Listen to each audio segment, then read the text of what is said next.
जहां एक तरफ रामचरितमानस को के पर दिए गए अपने स्टेटमेंट और टिप्पणी की वजह से शिक्षा मंत्री चंद्रशेखर सवालों के घेरे में हैं, उनके टिप्पणी पर कई तरह के मसले खड़े हो रहे। वहीं पर उन्होंने ट्वीट किया है आज, जिसमें उन्होंने सिर्फ 3 लाइन लिखा है और कहा है बुनियादी संसाधन, उचित पाठन, शिक्षित बिहार, तेजस्वी बिहार। कहीं ना कहीं अगर देखा जाए और इसका मतलब निकाला जाए तो वो कहीं ना कहीं ये कोशिश भी कर रहे हैं कि उनका जो स्टेटमेंट आया है रामचरितमानस को लेकर, वो अपने आप को एक साइंटिफिक टेम्परामेंट का दिखाने की कोशिश कर रहे हैं। जैसा कि हमने देखा कि जगदानंद सिंह ने भी उनका सपोर्ट किया है। और तो इस बारे में अगर महागठबंधन की राजनीति पर थोड़ा सा गौर किया जाए, विचार किया जाए, तो एक बात क्लियर कट नजर आ रही है कि कहीं ना कहीं वो महागठबंधन में खास दरार थोड़ा सा जेडीयू में और आरजेडी में दिखाई पड़ रहा है, क्योंकि जेडीयू आरजेडी को नसीहत देती नजर आ रही है और आरजेडी अपने बयान पर खड़ी नजर आ रही है। अपने बयान से मतलब है चंद्रशेखर बयान, जहां 7वें चरण की शिक्षक बहाली को लेकर भी जो जितने परीक्षार्थी हैं वो सब के सब इंतजार कर रहे हैं कि कब शिक्षा मंत्री उस पर कुछ बोलें।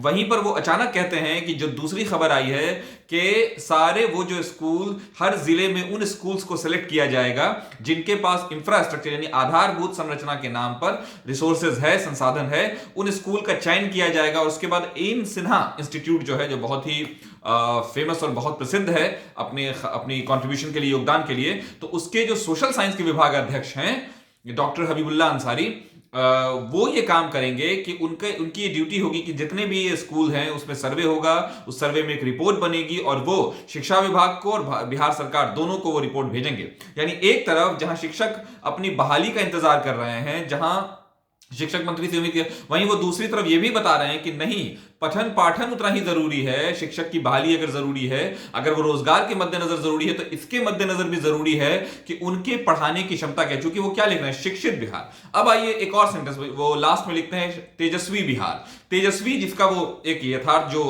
जो उसके अर्थ का मतलब है वो निकालते हैं, और एक तरफ वो ये भी इशारा दे रहे हैं कि अब आने वाला दौर कहीं ना कहीं उनके यानी राजद के हिसाब से पूरी तरह से तेजस्वीमय होने वाला है बिहार का। यानी ये महागठबंधन के का जो अपना मिला जुला रूप है, उस पर एक तरह का आप समझ सकते हैं कि कोई ये सांकेतिक भी हो सकता है। तेजस्वी बिहार लिखने का मतलब है, वो तो शब्द ठीक है तेजस्वी, और तेजस्वी हमको सबको पता है कि राजद के और अभी कहिए उप मुख्यमंत्री हैं जिनके बारे में राजद ये उम्मीद करती है, जैसे जगदानंद सिंह और उनके बेटे, दोनों के बयान से हम लोग देखते आए हैं कि किस तरह से राजद जो है वो तेजस्वी को आगे बढ़ाना चाह रही है और बिहार का चीफ मिनिस्टर बनाने की कोशिश कर रही है।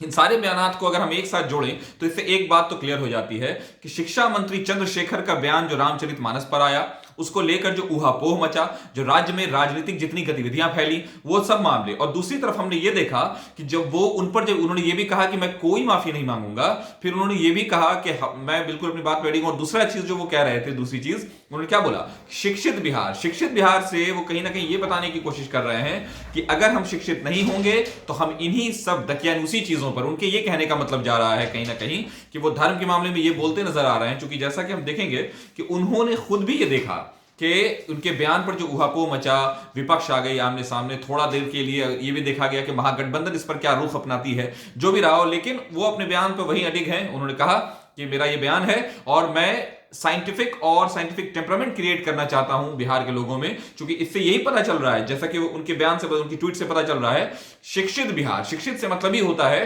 कि लॉजिक और रीजनिंग, तो कहीं ना कहीं ये देखते नजर आ रहे हैं। तो उनके बयान को उस यानी हर चीज से जोड़ा जा सकता है। एक तरफ उनके जो बयानात आ रहे हैं, महागठबंधन के रिश्ते, जो 7वें चरण के शिक्षक बहाली है वो प्रक्रिया, ये सारी चीजों को जोड़कर देखा जा सकता है। और तेजस्वी का बिहार, जिसको जिस तरह से वो बिहार में तेजस्वी यादव को सेट करते नजर आ रहे हैं, या एक पूरी लॉबी काम कर रही है, बात की चीज है। लेकिन फिलहाल जो अभी उनके बयान पर ये झगड़ा चला है वो ये है कि उन्होंने रामचरितमानस के बारे में कोई विवादित टिप्पणी कर दी और उसके बाद फिर पक्ष और विपक्ष दोनों ही आमने सामने आ गए।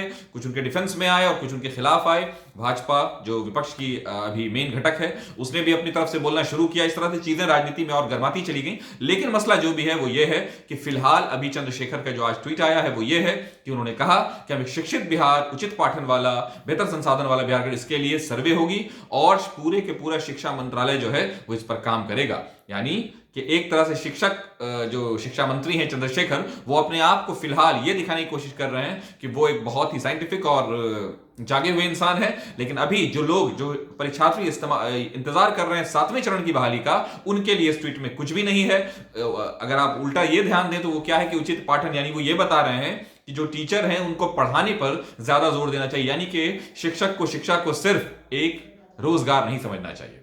तो ये अभी तक की बात थी।